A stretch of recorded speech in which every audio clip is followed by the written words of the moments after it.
Bulan April adalah bulan bersejarah bagi warga Kelungkung. Warga Bumi Serombotan akan memperingati sejarah Hari Perang Puputan Kelungkung pada 28 April mendatang. Dan ikuti peristiwa Puputan Kelungkung ini selengkapnya dalam Bali Story berikut ini.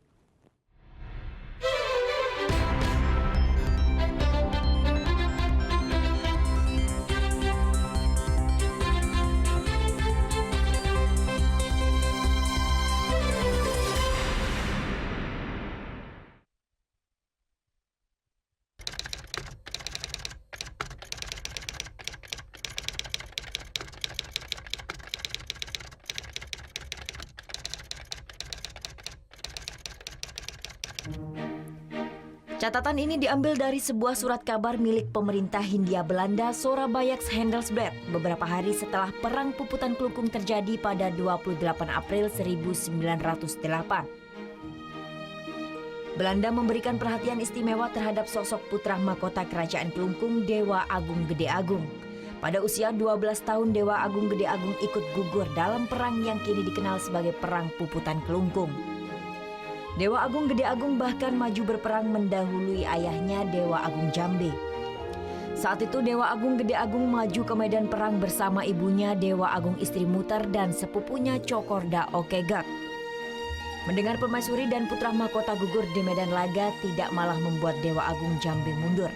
Dewa Agung Jambe memutuskan berperang sampai titik darah penghabisan. Sama seperti Perang Puputan Badung, Perang Puputan Kelungkung berakhir dengan kekalahan. Tetapi sikap putra mahkota Dewa Agung Gede Agung mengukuhkan bangunan kultural rakyat Bali, menempatkan harga diri, kehormatan dan kedaulatannya di atas segala-galanya. Seperti ditulis I Gusti Ngurah Made Pemucutan Raja Denpasar yang memimpin Perang Puputan Badung, Puputan tumut pejah, kematian tidak dijemput dengan kehilangan. Perang Puputan Kelungkung merupakan puncak perlawanan raja dan rakyat Kelungkung terhadap intervensi Belanda. Belanda melakukan intervensi mulai dari masalah perbatasan hingga monopoli perdagangan candu yang dianggap mengganggu kedaulatan kerajaan dan rakyat Kelungkung. Api perlawanan terhadap Belanda pertama kali meletus di Gelgel. Pemicunya patroli keamanan Belanda di wilayah Kelungkung pada 13 hingga 16 April 1908. Kerajaan Kelungkung menentang patroli ini karena dianggap melanggar kedaulatan Kelungkung. Salah satu tokoh Kelungkung, Cokorda Gelgel, kemudian melakukan penyerangan terhadap patroli ini. Serangan mendadak membuat Belanda menderita kekalahan. Peristiwa ini kemudian menjadi pintu masuk bagi Belanda untuk menyerang Kelungkung. Belanda menuding Kelungkung memberontak terhadap pemerintah Hindia Belanda. Ekspedisi khusus dikirim Belanda dari Batavia.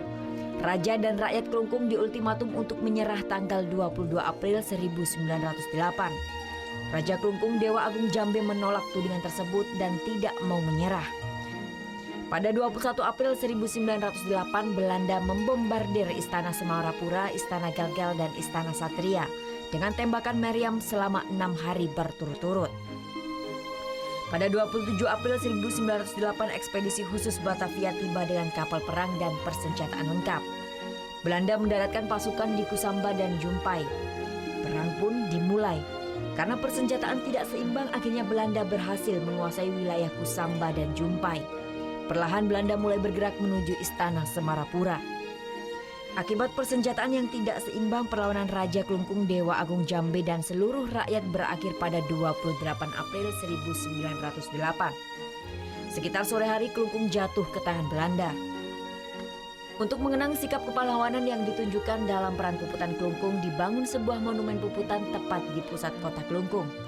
Tanggal 28 April kemudian ditetapkan sebagai Hari Puputan Kelungkung dan Hari Ulang Tahun Kota Semarapura. Perang Puputan Kelungkung menjadi perang Puputan kedua dan terakhir di masa negara kerajaan di Bali melawan penjajah Belanda. Perang Puputan Kelungkung dan Perang Puputan Badung kemudian menginspirasi Perang Puputan yang dilakukan I Gusti Ngurah Rai di masa kemerdekaan.